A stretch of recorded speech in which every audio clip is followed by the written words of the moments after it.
आज हम एक सच्ची घटना के बारे में बात करेंगे जो नोएडा के पास बसे छोटे से नगर साहिबाद के एक सत्संगी परिवार से जुड़ी है।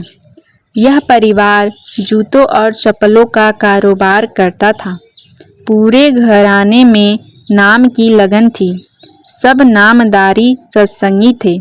कुछ साल पहले तक इनका व्यापार ठीक ठाक चलता था, न बहुत बड़ा न बहुत छोटा, बस ईमानदारी से गुजारा हो जाता था। उस वक्त यह परिवार सेवा और सत्संगी दोनों में बहुत आगे रहते थे।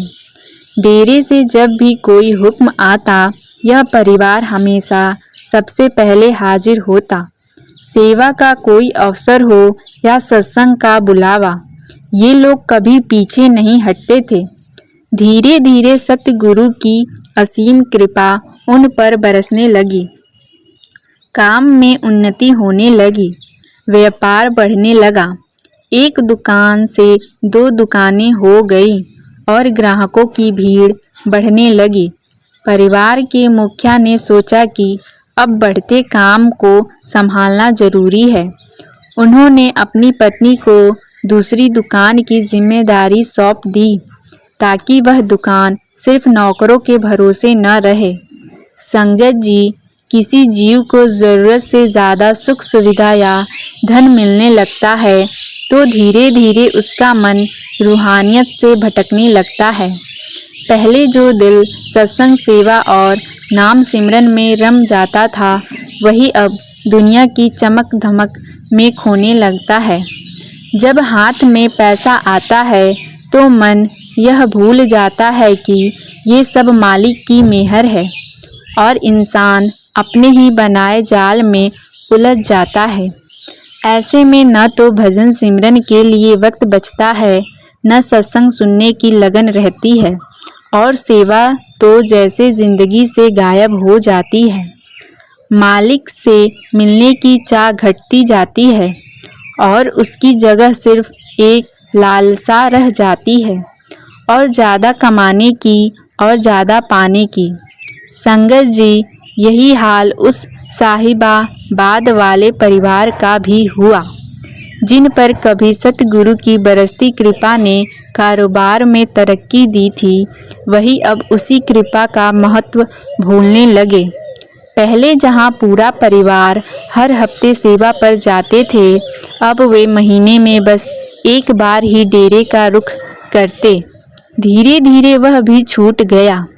व्यापार बढ़ा तो सत्संग और सेवा दोनों पीछे छूट गए। नाम सिमरन का समय अब दुकानों और ग्राहकों ने ले लिया।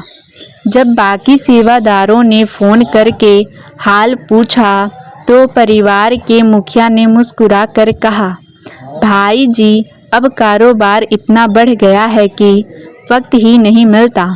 चाहकर भी सेवा के लिए समय निकालना मुश्किल हो गया है। उनके साथी सेवादारों में एक बुजुर्ग और कमाई वाले सेवादार भी थे।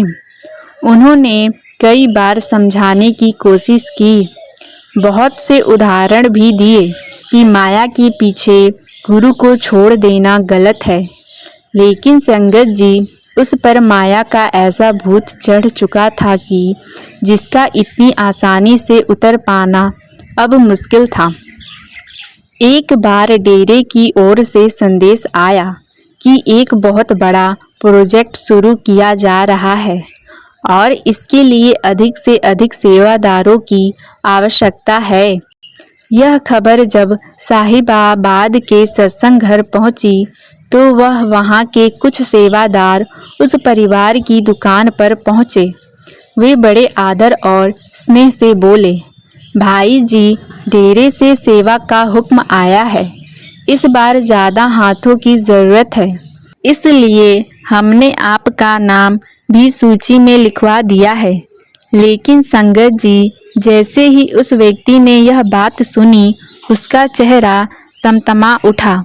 वह झुझलाते हुए बोला, तुम लोगों ने मेरी रजामंदी के बिना मेरा नाम कैसे डाल दिया? क्या तुम्हें नहीं दिख रहा कि यहाँ कितना काम अटका पड़ा है? मैं सब छोड़कर कैसे चला जाऊं? सेवादारों ने उसे शांत करने की कोशिश की।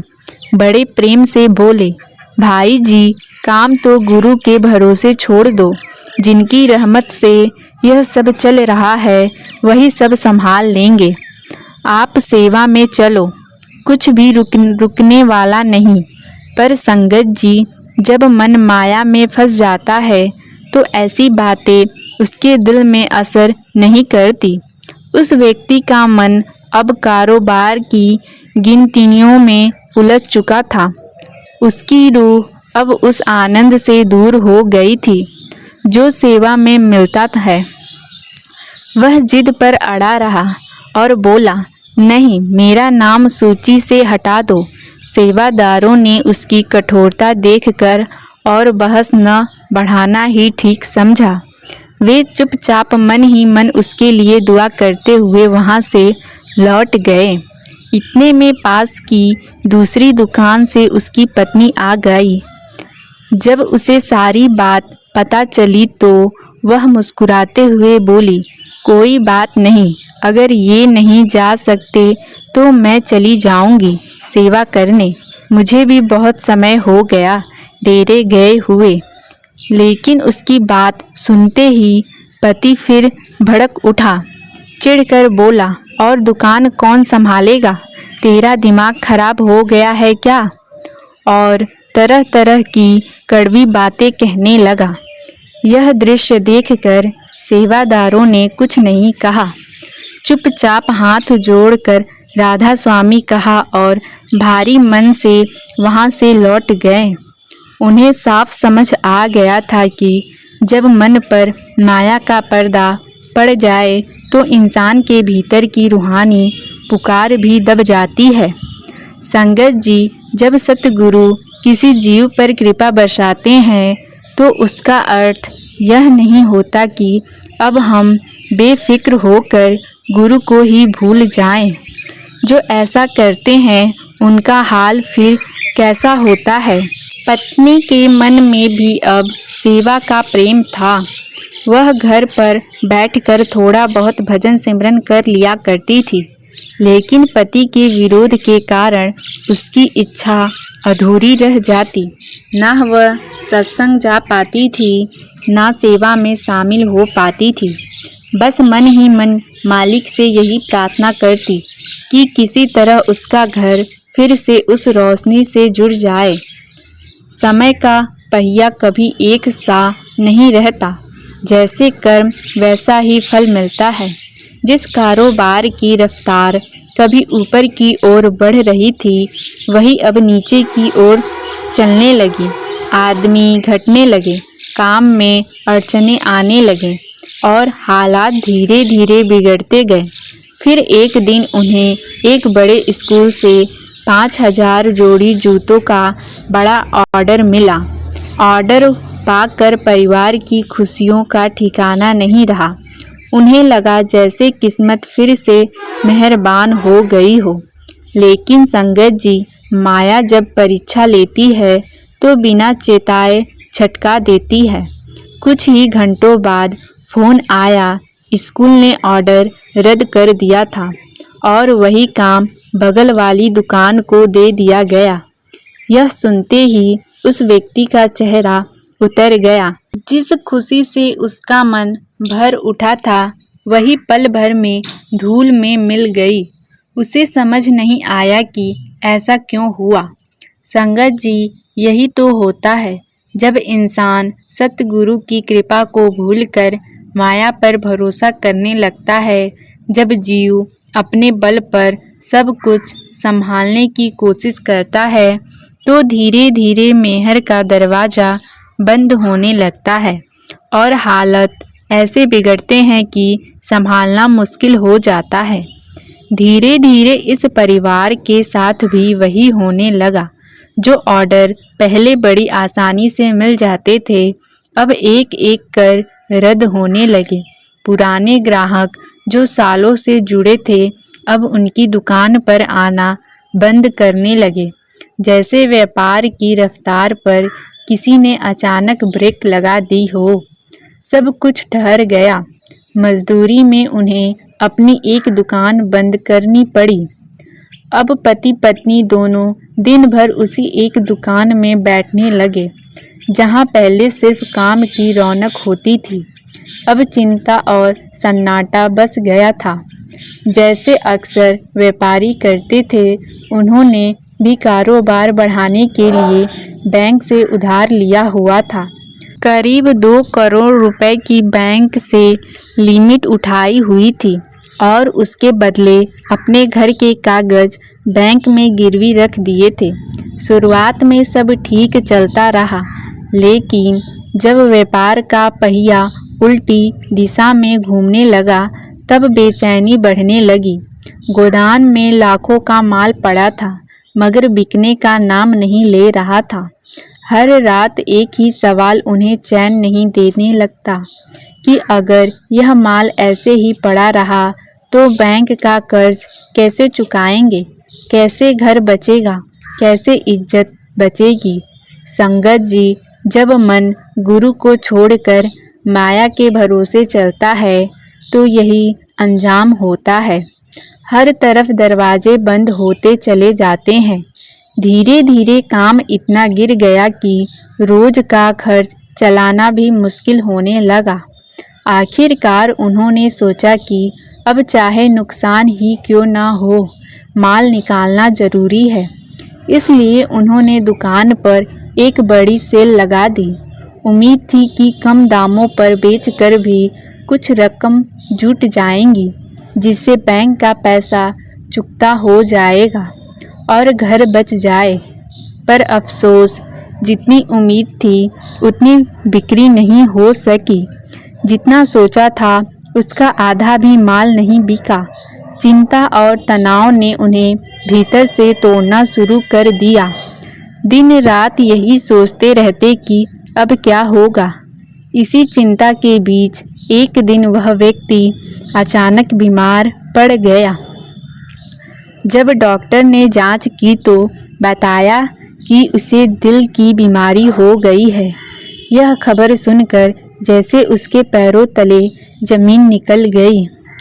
बीमारी और चिंता दोनों ने मिलकर उसकी हालत और बिगाड़ दी। अब वह इतना कमज़ोर हो गया था कि बिस्तर से उठकर बाथरूम तक जाने के लिए भी किसी चीज़ का सहारा लेना पड़ता था। उधर बैंक की ओर से घर पर नोटिस आ गया।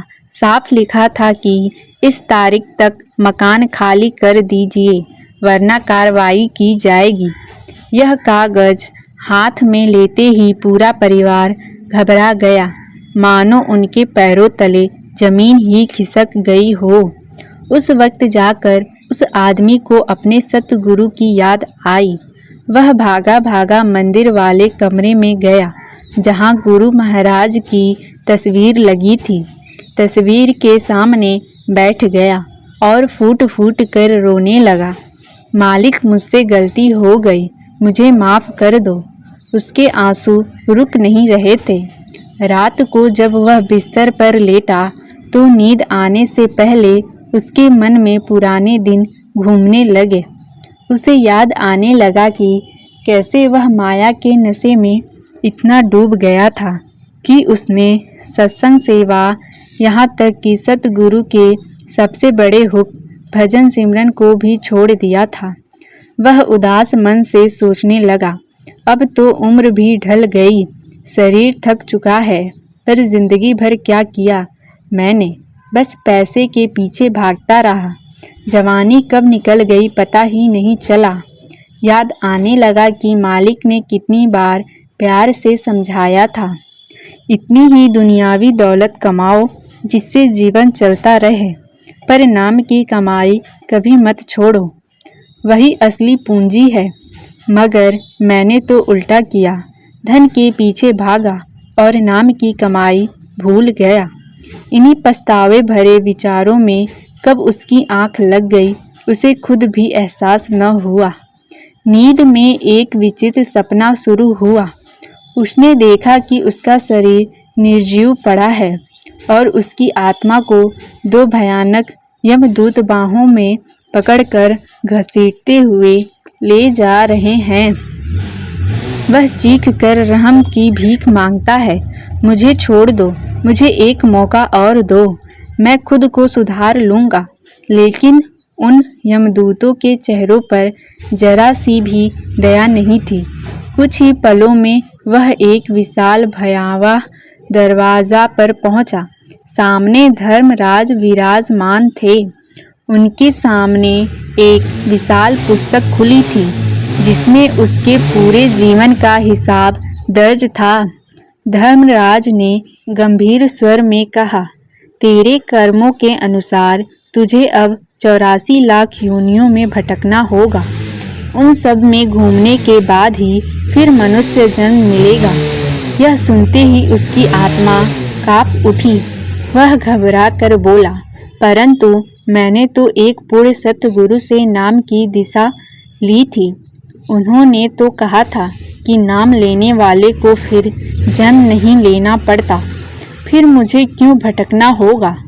धर्मराज ने कुछ क्षण उसे गहराई से देखा, फिर भारी आवाज में बोले, ठीक है, यदि तू कहता है कि तेरे पास पूर्ण सतगुरु का नाम है तो उन्हें यहाँ बुला ले।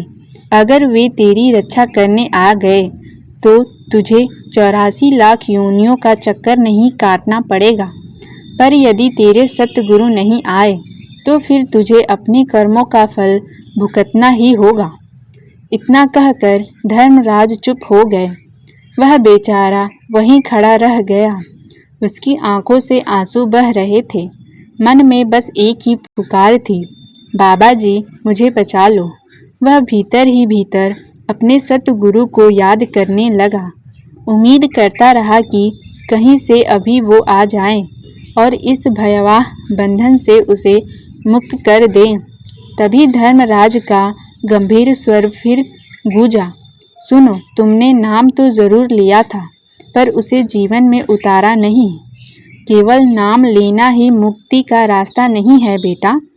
नाम को जपना पड़ता है, उस पर चलना पड़ता है, उसे कर्मों में ढालना पड़ता है।